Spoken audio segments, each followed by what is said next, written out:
I think that photos, speaks volumes for her bio. But she's a graduate student at University of Wisconsin at Madison and an active member of the Teaching Assistant Association, the International Socialist Organization, and Wisconsin Resists, which is a new grassroots coalition opposing Walker's agenda for Wisconsin.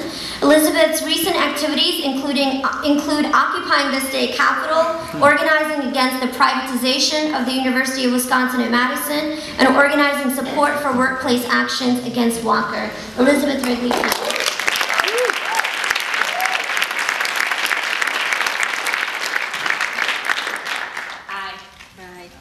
The thing that's been hardest for me to convey to people who haven't been in Wisconsin is how palpable the sense of unity and solidarity is.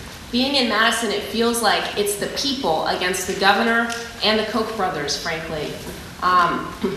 Austin talked about, all over town, cars drive around honking, "This is what democracy looks like" on their horns. I was in a restaurant where someone yelled, "Show me what democracy looks like," and everyone in the restaurant put down their forks and stood up and started chanting. Everyone has stories like that because that's what it's like. Last week I had to go to the doctor. Ben pointed out everyone who's occupied the Capitol has what I affectionately call Capitol plague.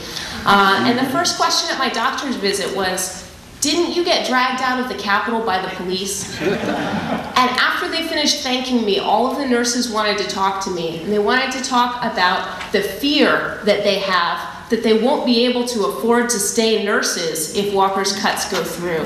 And they also wanted to talk about how they've been going on their lunch breaks to protest down at the Capitol or withdrawing their money from M&I Bank or whatever they can figure out to do. And mostly they wanted to talk about what everyone wants to talk about, which is, now what? Living in Madison right now feels like you're having one uninterrupted conversation that you just pick up and leave off with different groups of strangers as you go about your day. On the bus, at school, at coffee shops, in the grocery store, and there's always the same two themes to the conversation, and they are, how evil is our governor, and how are we going to stop him?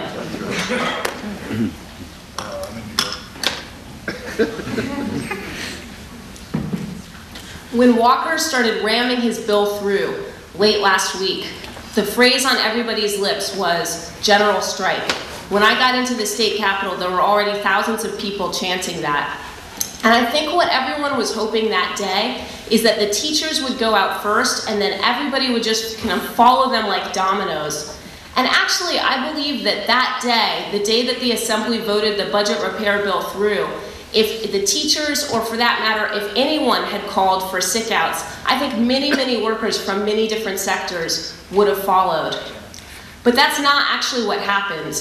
And there's a reason why it didn't happen, and it's that the unanimous strategy from the state Democratic Party and the upper echelons of the labor movement in Wisconsin is to focus everything on recalling the Republican senators in the hopes that eventually new Democratic majorities will be able to overturn the worst of Walker's attacks.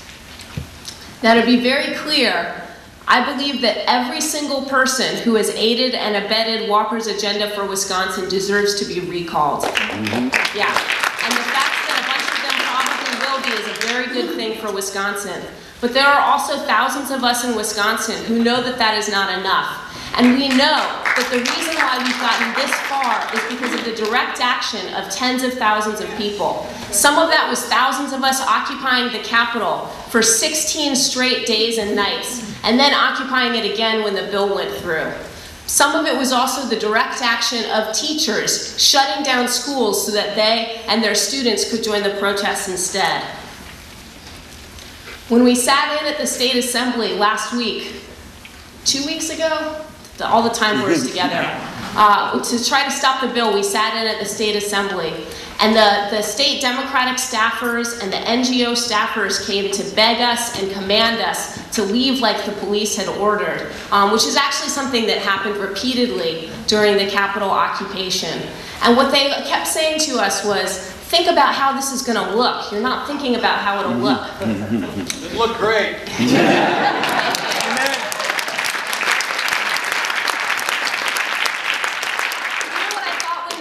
that, and actually what I said when they said that, right, because we had organized democratic discussions in the Capitol about what do we want to do here, that debated and tried to organize that together in a more democratic way. What I said was, let's try to think back before this all began, just 1 month ago, and imagine the idea that teachers en masse were going to call in sick with no notice and shut down schools across the state. Imagine the most vilified occupation, leaving parents and children in the lurch. I mean, can you imagine anything that would look worse than that? I can't, but what actually happened? Individual teachers started calling in sick so they could go to the protests. And then so many did it that the teachers union said, you know what, if you call in sick, we're gonna protect you. And then so many more teachers did it that school had to shut down. In Madison, it shut down for 4 days, and it spread around the state. And when the teachers did that, I think it did 2 things for our movement.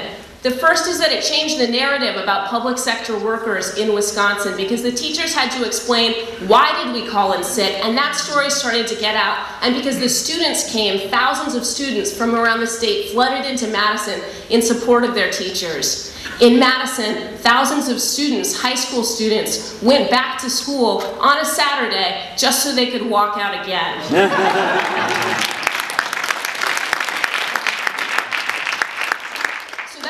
It did, but I think the sick-outs did one other thing as well, and that's that they showed to the whole state that this movement is a plausible force for standing up to Walker and his cronies and all of his cuts. And I think it was that moment in that very first week that this became not just a fight of public sector unions against Walker, but it became a fight of private sector workers, non-union workers, the unemployed, anybody who cares about democracy. That's when it became the people against the governor, because the teachers went on their sick out. Right now in Wisconsin, there are thousands of people who want to figure out how to take that kind of action again, but do it bigger, because we can see that Walker is not backing down. He's escalating, and we know we have to escalate our side as well to figure out how to stop him.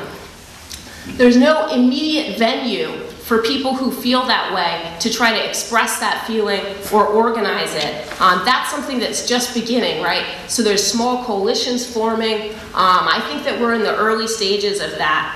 Creating those spaces, right? Democratic spaces where people can figure out what to do, where we can begin workplace organizing, which, by the way, I think is going to start very small, but is incredibly important to take the confidence of the Capitol protests and start to bring that back into work. But it's not going to be just workplace organizing either. You know, people don't necessarily know outside Wisconsin, in the midst of the Capitol occupation, disability activists did another occupation. They occupied the state GOP office, saying this is not just about collective bargaining, it's about health care in the state, and we're going to occupy it. So creating those spaces where those of us who know this is not just going to be a recall, it's going to be more than that. That's the urgent task in Wisconsin right now. And that task is just at the very beginning, but it is beginning. And what I want to say to conclude is, as this struggle from Wisconsin is spreading, right? It's spreading to Indiana, to Ohio, to Michigan. Michigan occupying the state capitol last week. I felt like I was watching footage from Wisconsin where they're chanting, "This is our house," right? Which is our chant for our state capitol. You know, as this spreads around the Midwest, I think the question of American exceptionalism has finally been laid to rest. The American working class may have been the sleeping giant, but in the Midwest, finally, it is woken up. Thank you.